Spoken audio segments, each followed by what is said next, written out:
1995年6月3日午後7時50分、ノルウェー、オスロ。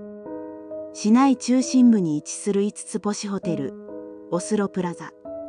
2805号室から一発の銃声が鳴り響いた。部屋の中には一人の女性が倒れていた。年齢は20代半ば。黒いドレス。ベッドの上。右手にはベルギー製ブローニング拳銃が握られていた。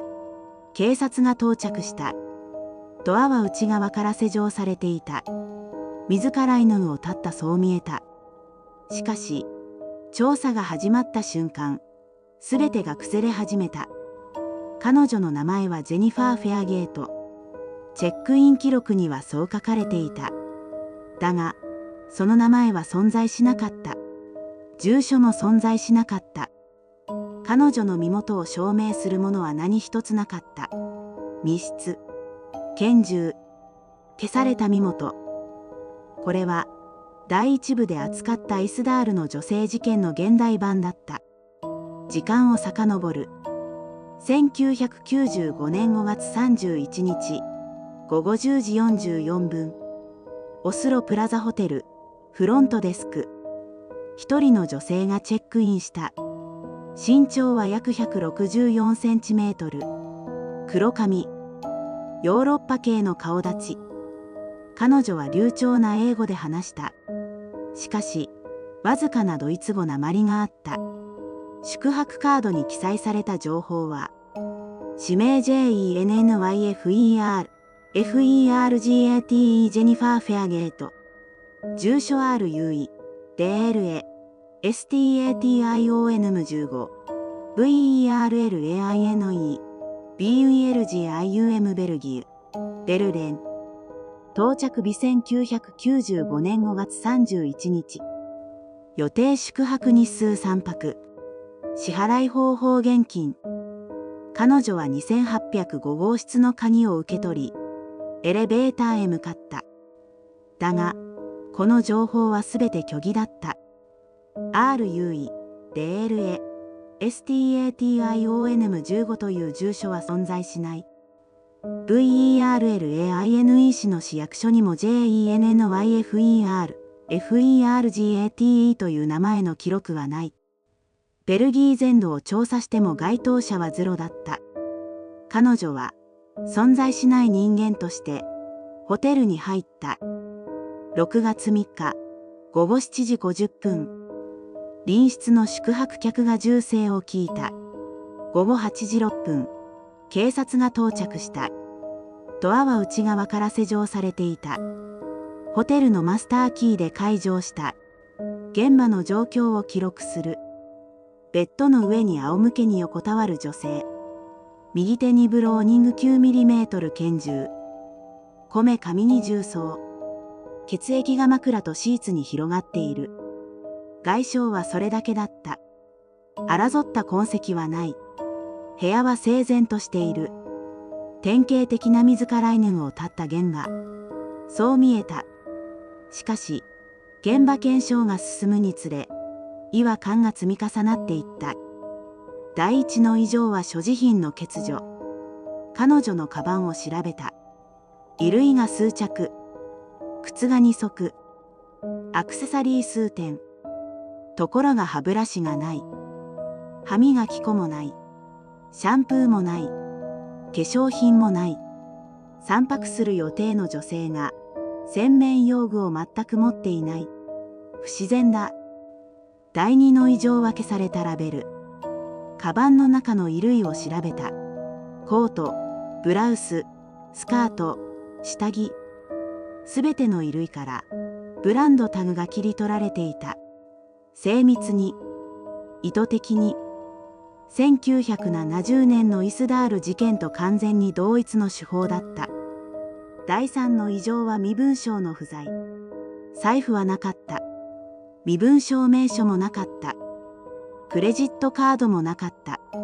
パスポートもなかった。ホテルのチェックイン時、パスポートの提示は義務ではなかった。しかし、国際線で入国した旅行者がパスポートを所持しないことは、通常ありえない。彼女は自分の痕跡を完全に消していた。法医学チームが拳銃を調べた。ブローニング 9mm、ベルギー製。ところが、シリアルナンバーが消されていた。強酸性溶液で溶かされ、完全に判読不能な状態だった。武器のシリアルナンバーを消す行為は、犯罪組織や諜報機関が使用する標準手法だ。さらに、彼女のカバンからは予備弾薬が発見された。25発。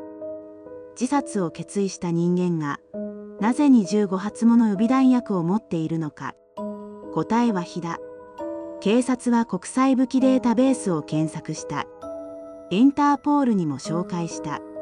結果は該当なし。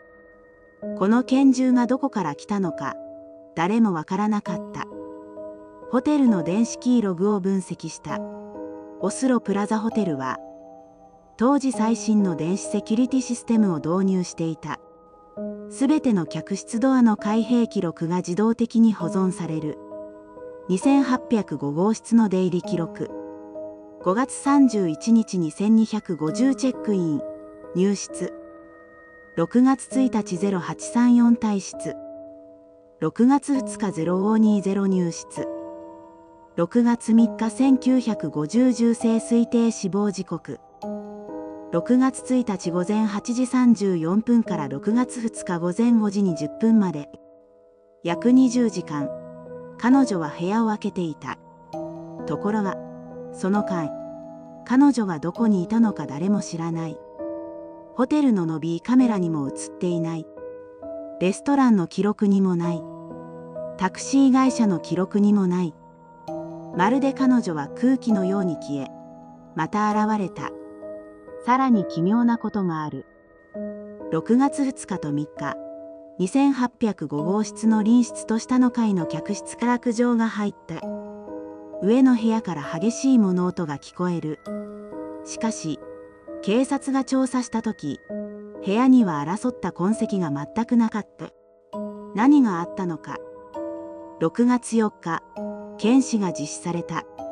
検視所見にはこう書かれていた。死因右側頭部銃創による即死。推定死亡時刻6月3日午後7時50分。弾丸の軌跡右こめかから入り、頭蓋内で停止。火薬反応右手に陽性。外見上、自殺に矛盾はなかった。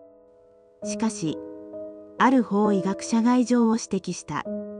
この弾丸の角度が不自然だ。自殺の場合、銃口は通常こめかみに直角に当てられる。しかし、彼女の場合、弾丸が斜め後方から入っていた。さらに彼女の右手に握られていた拳銃。その握り方が奇妙だった。親指がトリガーガードの外側にあった。射撃経験者なら絶対にしない握り方だった。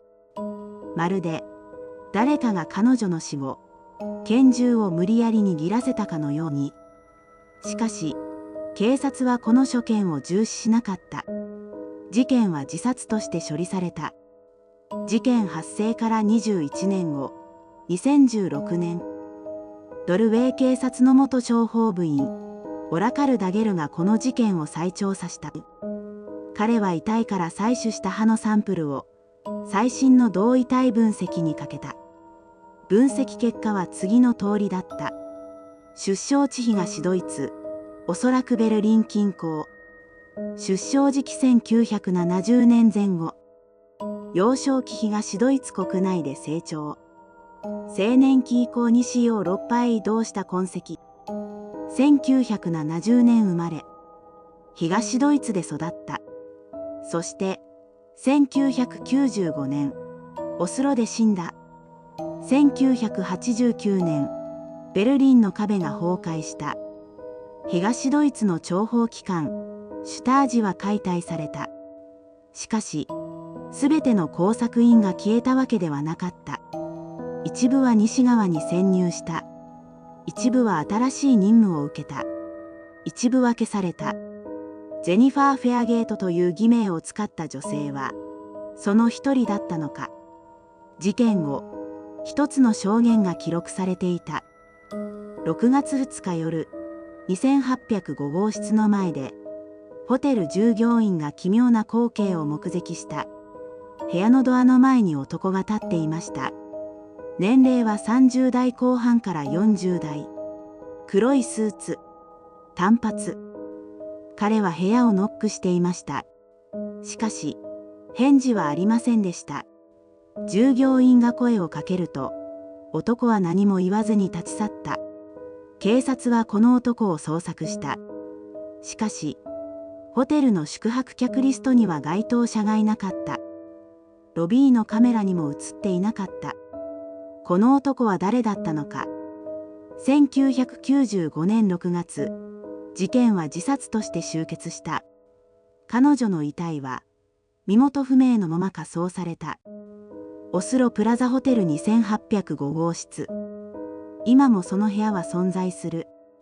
宿泊客たちは何も知らずにそこに泊まる。彼女は誰だったのか。なぜすべての痕跡を消したのか。なぜ25発の弾薬を持っていたのか。20時間、どこにいたのか。廊下の男は誰だったのか。オスロプラザ。存在しない宿泊客。消された女性。2805号室の真実は、今も冷たいコンクリートの下に眠っている。